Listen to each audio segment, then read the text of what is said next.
The businessman's laughter echoed off glass towers as coins bounced across stone. The homeless woman didn't move to pick them up. Her dog pressed tighter against her leg. 40 people stood in a semicircle, phones out, faces lit blue. No one spoke. No one intervened. Then the retired military canine 3 feet behind them went still. Not aggressive, just focused. The way dogs get when they've identified a threat their handler hasn't acknowledged yet. The waterfront plaza had that golden hour glow that real estate agents put in brochures. Couples walked hand in hand past planters overflowing with lavender. Joggers circled the fountain. A street musician played acoustic guitar near the coffee kiosk, his case open for tips that actually came. Everyone here had somewhere to be, somewhere to go home to. The woman near the north bench didn't. 3 feet behind the growing crowd, Ethan Walker's stride faltered. His canine, a German shepherd named Gunner, stopped completely. Ears forward, weight shifted. Every muscle in the dog's body asked a question only Ethan could answer. Before you understand why Ethan didn't keep walking, why he couldn't, you need to know what the last 12 years taught him. That silence isn't always safe. That crowds don't prevent cruelty, they enable it. Those men who humiliate the powerless do it because they've never faced someone who could make them stop. She sat, with her back against concrete, a faded jacket 3 sizes too big, a garbage bag holding what looked like everything she owned. Her dog, some kind of shepherd mix with a graying muzzle, had its head resting on her knee. She wasn't panhandling, wasn't bothering anyone. She was just there, occupying 6 square feet of public space in a neighborhood where existing without money felt like trespassing. Is this really where you want to be? The businessman's voice cut through the ambient noise like breaking glass. He stood over her, close enough that she had to tilt her head back to see his face. Everything about him was sharp.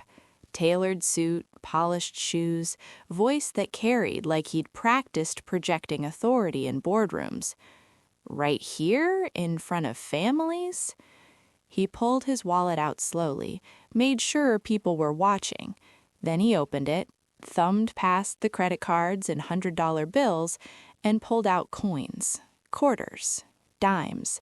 Let them drop one by one. Clink, clink, clink. Go ahead, he said. Earn it. The woman's hand tightened on her dog's collar.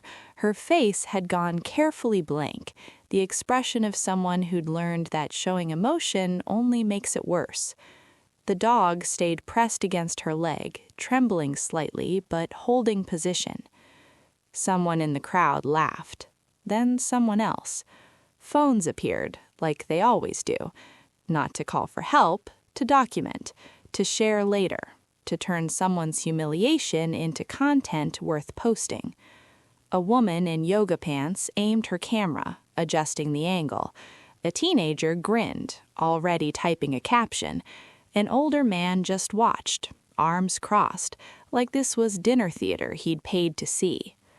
The businessman wasn't finished. You know what your problem is?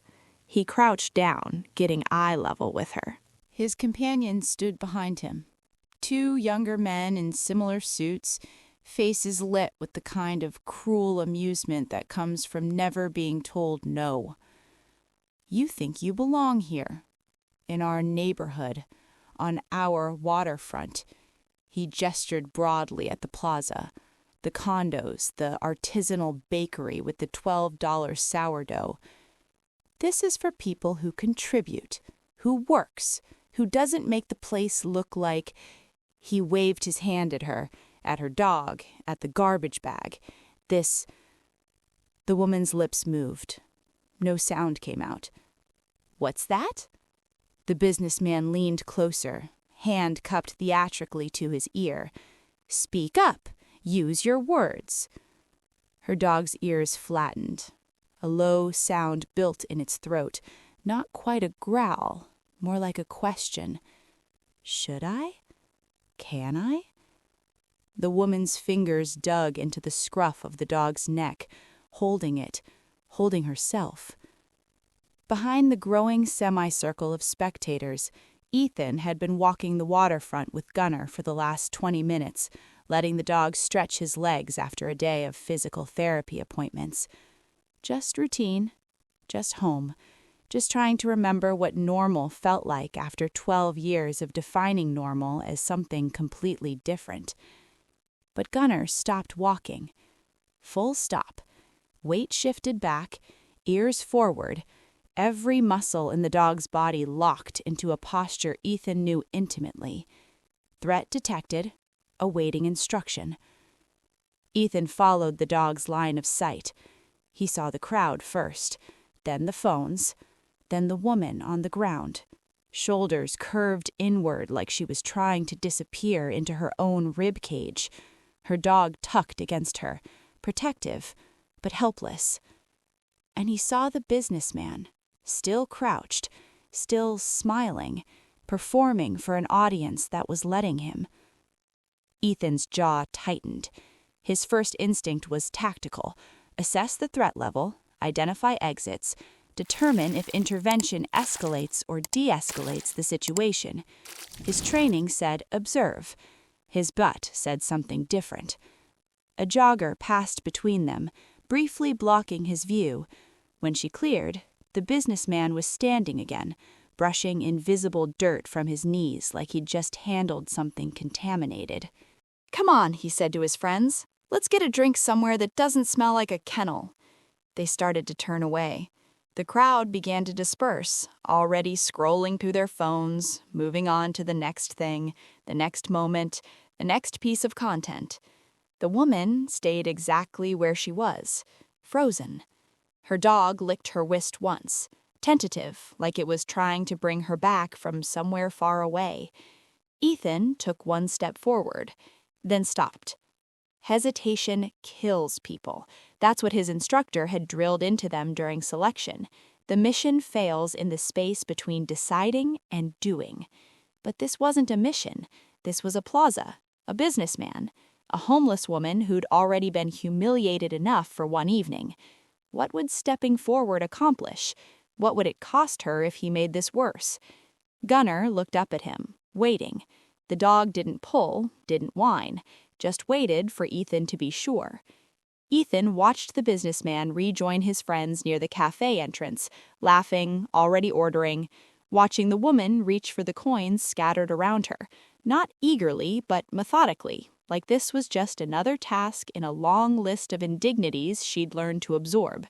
Her dog stayed pressed against her side, ears still flat, and Ethan realized something that made his chest tighten. This wasn't the first time.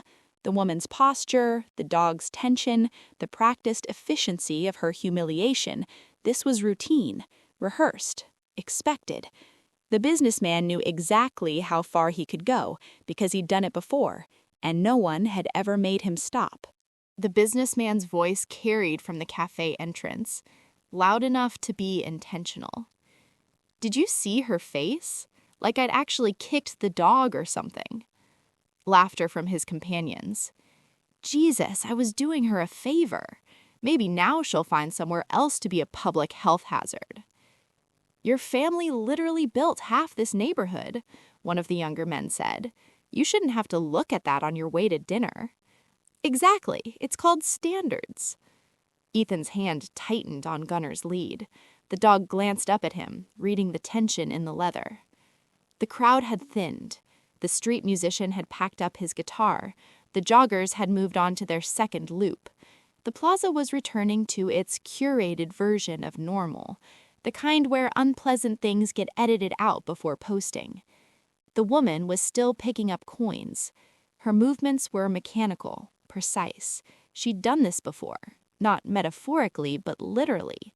This exact motion, this exact humiliation. Ethan crossed the space between them slowly, making noise with his footsteps so he wouldn't startle her. Gunnar stayed at his heel, disciplined but curious. She looked up when they were 6 feet away. Her eyes went immediately to the dog, then to Ethan, calculating threat level in the same way he'd been trained to assess rooms: fight, flight, or freeze. She chose to freeze. "I'm not here to bother you," Ethan said quietly. He stopped walking, giving her space. "Just wanted to check if you're okay." Her hand was still on her dog's collar. The animal hadn't moved, but its eyes tracked Gunnar with the focused attention of one working dog recognizing another. "I am fine." Her voice was hoarse, like she hadn't used it much today. Or maybe she'd been crying and didn't want anyone to know. "Thank you." She went back to collecting coins, a dime near the bench leg, 2 quarters by the planter. Ethan crouched down, putting himself at her level rather than standing over her. Gunnar sat without being told, tail sweeping once across the stone. How often does that happen? She paused, fingers wrapped around a handful of change. For a moment, he thought she wouldn't answer. 3 times this week. She dropped the coins into a zippered pocket of her jacket. Twice last week. Once the week before, but that was just security telling me to move along. This guy, she gestured vaguely toward the cafe. He's been here 4 times in 2 months. Always make a show of it. And security doesn't stop him? She laughed, but there was no humor in it, just exhaustion. His father owns the management company.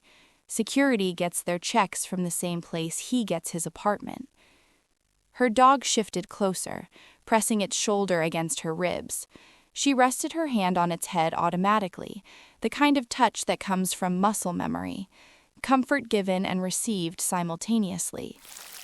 "This is Max," she said, softer now.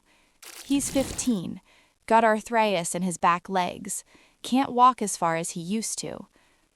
Ethan recognized the unspoken message. "I can't leave because he can't travel. We're stuck here together." "What's your name?" he asked. "Sarah." She hesitated. "I don't usually tell people that." "Ethan."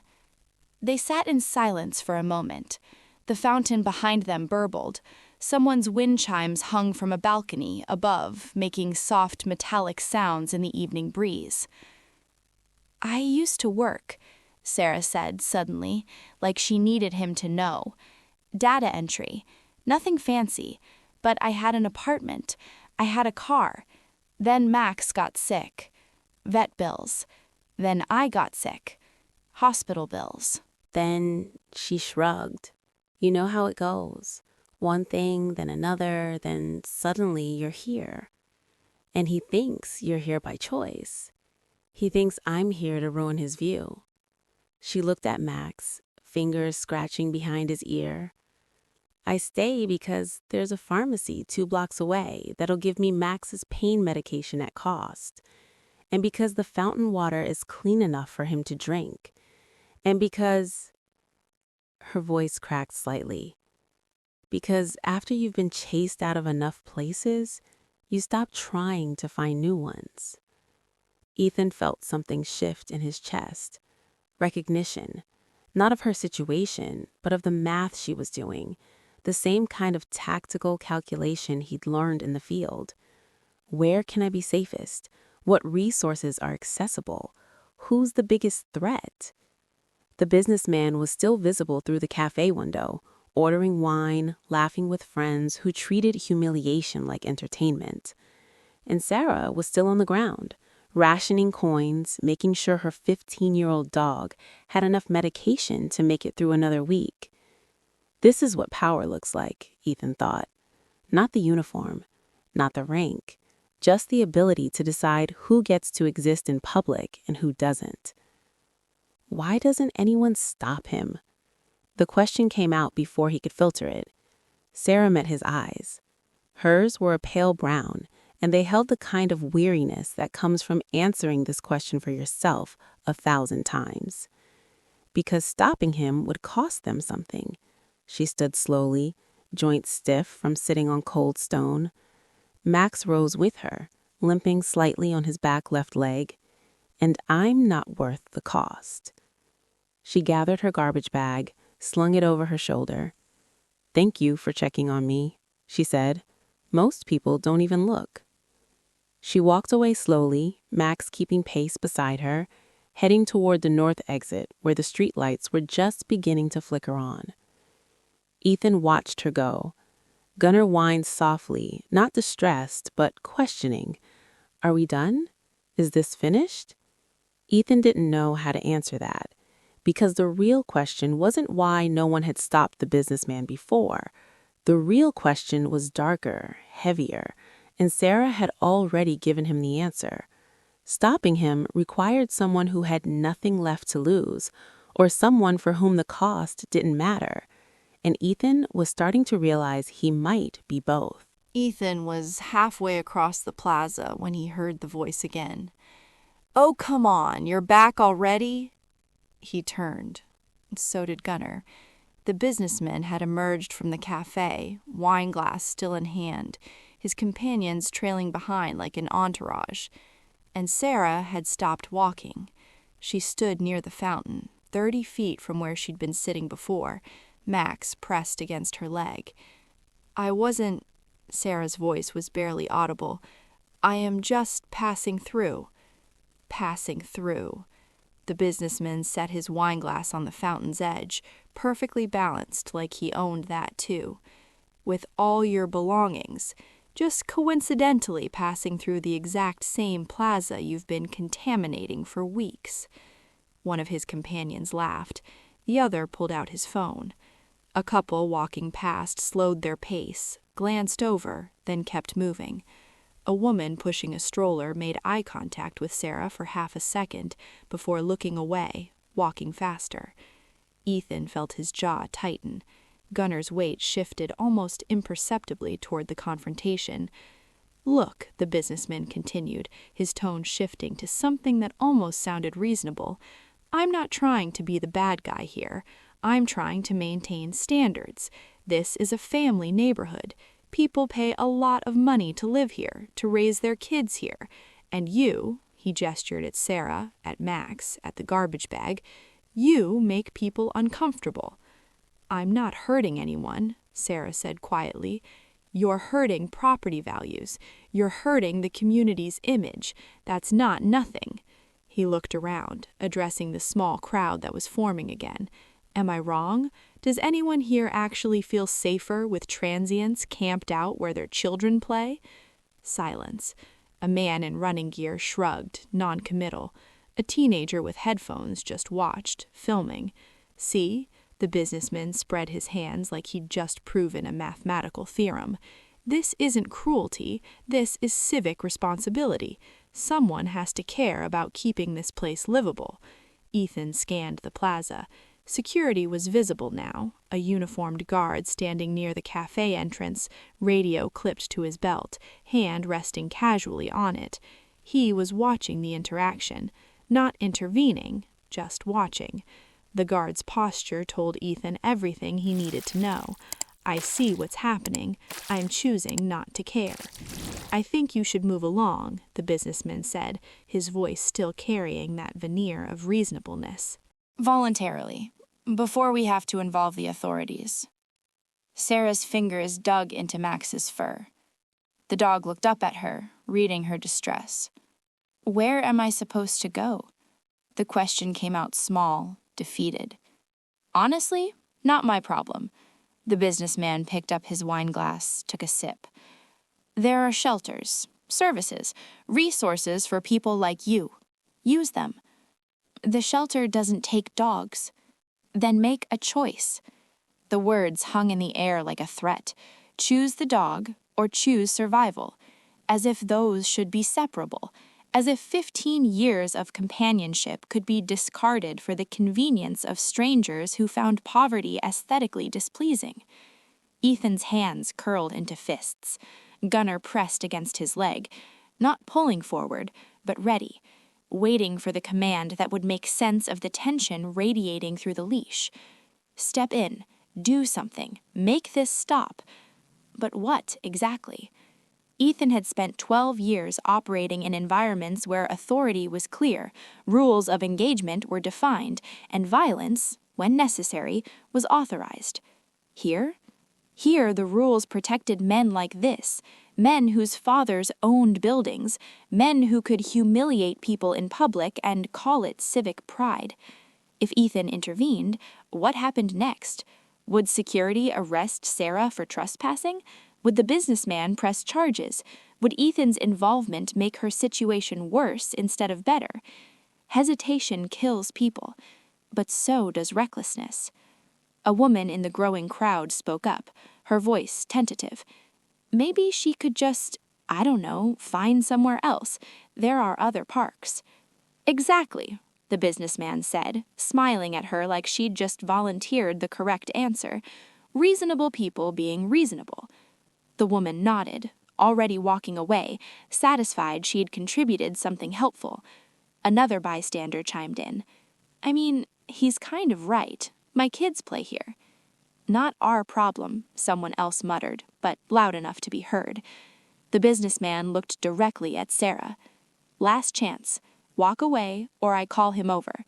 He gestured toward the security guard, who was already moving closer, hand still on his radio. Sarah's shoulders sagged. She adjusted her grip on the garbage bag. Max whimpered softly. Ethan took a step forward before he'd consciously decided to move. The businessman noticed. His eyes flicked toward Ethan, assessing him in the way powerful people assess obstacles, threat or irrelevant. Something I can help you with? The businessman's tone was pleasant, polite, the kind of politeness that dared you to be impolite in return so he could justify whatever came next. Ethan met his gaze, held it. Just watching, Ethan said evenly. Well, watch from over there. The businessman gestured vaguely away. This doesn't concern you. But it did. That was the problem, because Ethan had spent 12 years learning what happened when good people decided things didn't concern them, when they rationalized cruelty as order, when they protected systems instead of people. He'd seen what that looked like at scale, the aftermath, the body counts, and he was standing in a plaza watching a miniature version of the same thing, power protecting itself, authority serving cruelty, and everyone else deciding it wasn't their problem. The security guard was 10 feet away now, hand on his radio, waiting for permission to act. Sarah was already moving, pulling Max gently toward the exit, retreating before she could be removed. And the businessman was smiling, victorious, because this was how it always went. This was how power worked when no one challenged it. Ethan's instructor's voice echoed in his head. The mission fails in the space between deciding and doing. But what if doing something made it worse? What if stepping forward endangered Sarah instead of protecting her? The businessman turned back toward the cafe, already dismissing the interaction, already moving on to his next glass of wine. And Ethan stood frozen in that space between deciding and doing, hating every second of it. Until the businessman said one more thing, casual, careless, meant for his companions, but loud enough for everyone to hear. God, even the dog smells like failure. Max's ears flattened.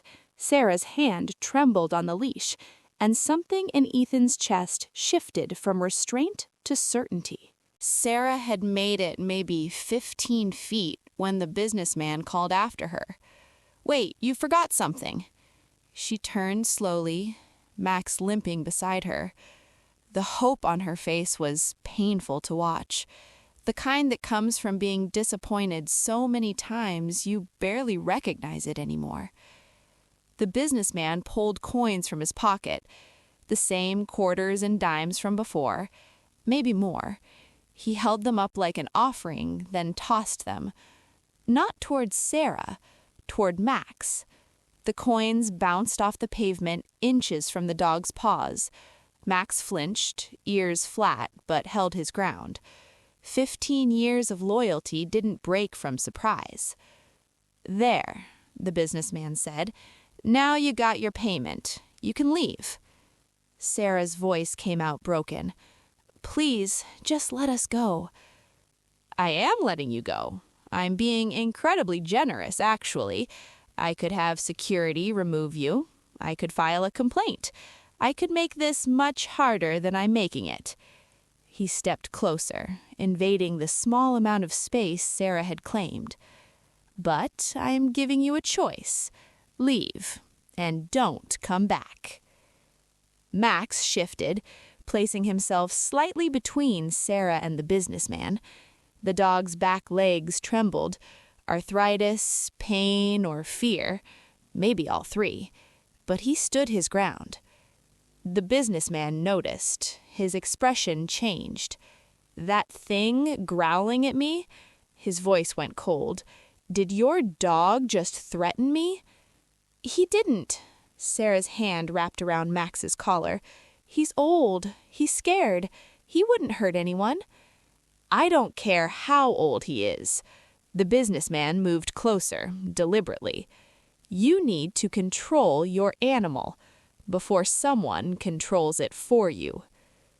The threat was clear, specific, the kind of threat that comes from someone who's never faced consequences. Sarah pulled Max back, apologizing to the man who'd just thrown coins at her dog, apologizing for existing in his field of vision, apologizing for the crime of poverty in an expensive neighborhood. "I am sorry," she said, voice shaking. "We will go. We won't come back. I'm sorry." Ethan felt something snap inside his chest. Not rage, not the hot, impulsive anger that gets people hurt. Something colder, more deliberate. He'd spent 12 years operating in gray zones, making decisions where hesitation meant casualties. He'd learned to read situations, to identify the moment when restraint shifted from wisdom to cowardice. This was that moment. The businessman was still focused on Sarah, enjoying her fear, performing for his companions who stood back with their phones out like this was entertainment they'd paid to see. "And take that smell with you," the businessman added. "Jesus, do you ever bathe in that thing?" Max's ears flattened further. Sarah's hand trembled on his collar. Ethan started walking. Not fast, not aggressive, just forward. Gunnar moved with him, matching his pace exactly, not pulling ahead, not lagging behind. The dog's posture shifted subtly, becoming something harder to read if you didn't know what to look for. Ethan knew. He'd trained Gunnar personally, knew every signal, every micro-adjustment of weight and attention. Right now, Gunnar was in working mode, assessment active, waiting for direction. They crossed the distance in 8 seconds. The businessman didn't notice until Ethan was directly behind him, close enough that his shadow fell across the man's expensive shoes. The businessman turned, annoyed. "I told you this doesn't—" He stopped mid-sentence. Something about Ethan's posture must have registered, or maybe it was Gunnar, sitting perfectly still at heel, every muscle coiled with disciplined readiness. Or maybe it was Ethan's eyes, the kind of calm that comes from seeing worse than this, from facing actual threats instead of manufacturing them. "You need to step back," the businessman said, but his voice had lost some of its certainty. Ethan didn't step back, didn't step forward, just stood there, occupying space, refusing to be dismissed.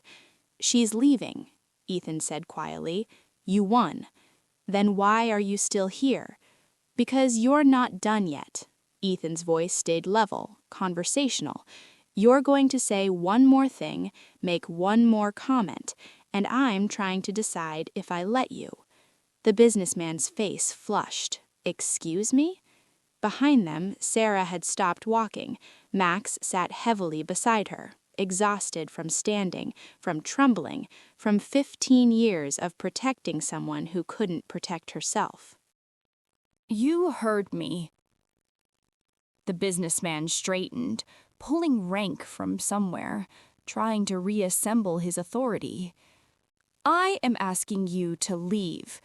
Right now, or I'm calling security." The security guard was already approaching, hand on his radio, finally deciding this might require intervention now that someone was challenging the established order. But Ethan had fought in places where authority was defined by whoever had the most firepower and the fewest doubts. He'd learned young that real power doesn't announce itself, doesn't need an audience, doesn't require validation from systems designed to protect it. Real power is what happens when someone decides a line has been crossed and they're the one standing closest to it. "Call security," Ethan said. "Call your father. Call whoever you think can make this go away." He shifted his weight slightly, a movement so small most people wouldn't notice, but Gunnar registered it, ears pivoting forward. "But you're going to apologize to her first." The businessman laughed, incredulous, disbelieving. "Are you serious right now?" "Completely." "Do you have any idea who you're talking to?" Ethan held his gaze. "Someone who thinks money makes him untouchable." The businessman's jaw tightened.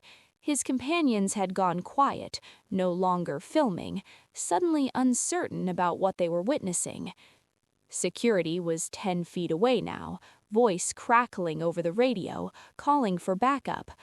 And Sarah stood frozen near the fountain, watching with an expression that said she'd seen this play out before, seen men stand up for her, only to make things worse, only to leave her with consequences they'd never have to face. The businessman stepped forward, closing the gap, getting in Ethan's space the way he'd gotten in Sarah's. "You just made a big mistake," he said, softly.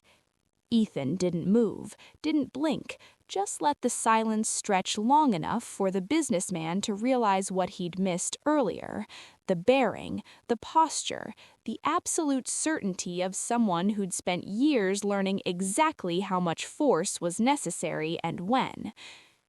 "Actually," Ethan said, his voice barely above a whisper, "I think you did. About 5 minutes ago, when you decided that dog was acceptable collateral damage." The businessman opened his mouth to respond, and Ethan finally let him see exactly who he'd been dismissing. Ethan didn't raise his voice. I didn't need to. "You see this dog?" He gestured to Gunnar, who sat motionless at his heel, eyes forward, every line of his body speaking a language most civilians never learn to read. "He's a retired military working dog, specialized in patrol and apprehension, spent 8 years in active combat zones." The businessman's eyes flicked to Gunnar, then back to Ethan. His posture shifted almost imperceptibly, shoulders pulling back, trying to reclaim authority he suddenly wasn't sure he still had. "That's great," he said, forcing casualness into his tone. "Thank you for your service and all that, but it doesn't change—" "He's trained to identify threats," Ethan continued, speaking over him calmly. "Not just active threats, behavioral threats, people who escalate situations, people who prey on those who can't defend themselves." He paused, letting that land. "He identified you 20 minutes ago. I told him to wait." The businessman's jaw tightened. "Are you threatening me?" "No, I'm explaining the context." Ethan's voice stayed level, almost gentle.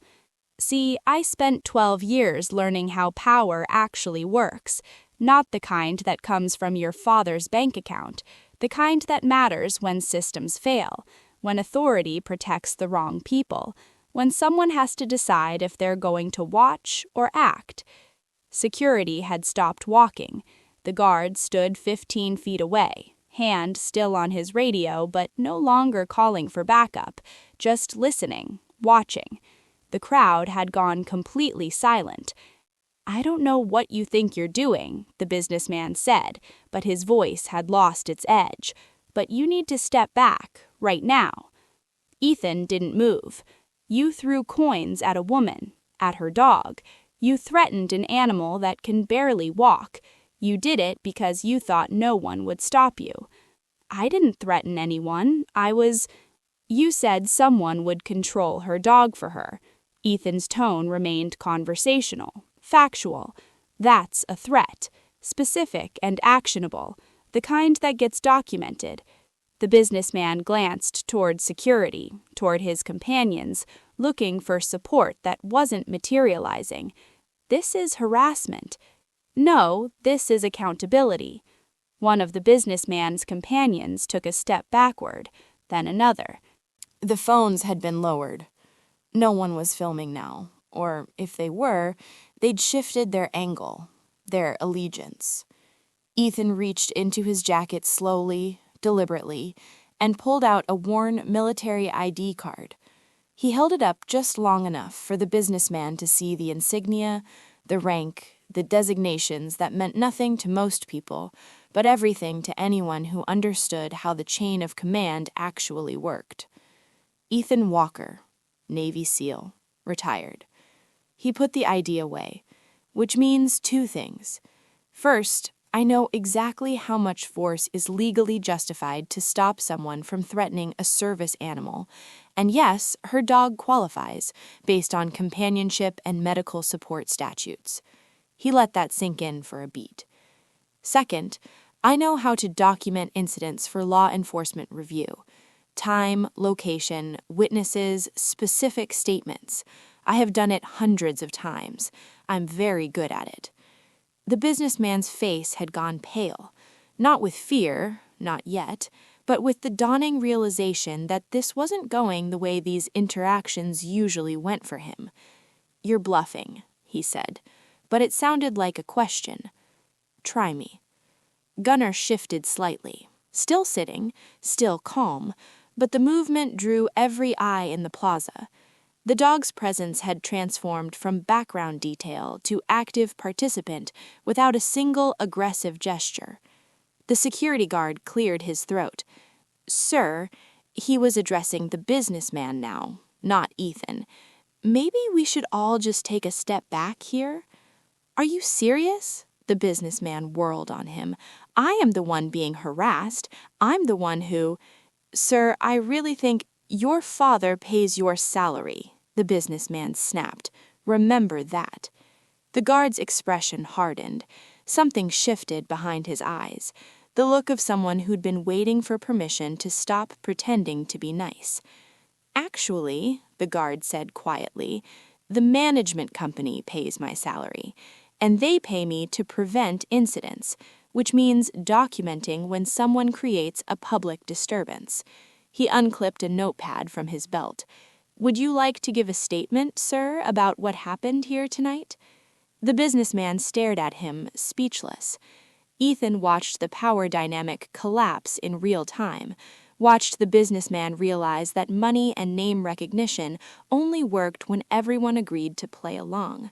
When someone refused, when someone who understood real authority pushed back, the whole structure became suddenly, terrifyingly fragile. "This is insane," the businessman said, looking for support that wasn't coming. His companions had moved away. The crowd was dispersing. Even the people who'd been filming earlier had pocketed their phones, suddenly unwilling to be associated with what they'd been eager to document minutes ago. Sarah hadn't moved. She stood near the fountain, Max sitting heavily beside her, both of them watching like they couldn't quite believe what they were seeing. Ethan turned to her. "You okay?" She nodded slowly, not trusting her voice. "Do you need a safe place to sleep tonight?" She nodded again. Ethan pulled out his phone, typed quickly, then looked at the security guard. "There's a veterans outreach shelter 4 blocks north. They take dogs. I'm sending their information now." He glanced at Sarah. "They'll have a bed, and they can help with Max's medication." The guard nodded, already moving toward Sarah, his entire demeanor different now, helpful instead of dismissive, protective instead of deferential to wealth. The businessman was still standing there, trying to process how completely the situation had shifted. Ethan faced him one last time. "You're going to leave now. You're not going to follow her. You're not going to file a complaint. You're not going to make this worse." His voice stayed calm, certain. "Because if you do, I'll make sure everyone who needs to know about tonight, your father, the property management board, the local news who loves stories about wealth and cruelty, knows exactly what happened, with documentation, with witnesses, with video that's already been backed up to 3 separate devices." He gestured subtly toward the crowd that was still close enough to hear. Several people were recording now, but recording the businessman's reaction, not Sarah's humiliation. The businessman's mouth opened, closed. No words came out. "Go home," he said quietly. "Think about what kind of person you want to be, because tonight you showed everyone exactly who you are right now." For a long moment, nobody moved. Then the businessman turned and walked away. No parting shot, no threat, just retreat, small, diminished, exposed. His companions followed at a distance, no longer laughing. The plaza exhaled. But Ethan didn't relax, because he knew something the crowd didn't. Men like that don't accept humiliation. They don't learn lessons. They just find new ways to reassert power.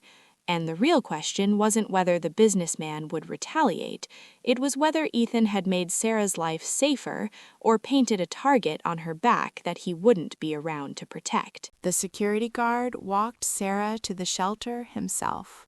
Not behind her, beside her, carrying her garbage bag like it weighed nothing, talking quietly about the shelter's policies, how they'd have a bed ready, how the staff knew about dogs with medical needs.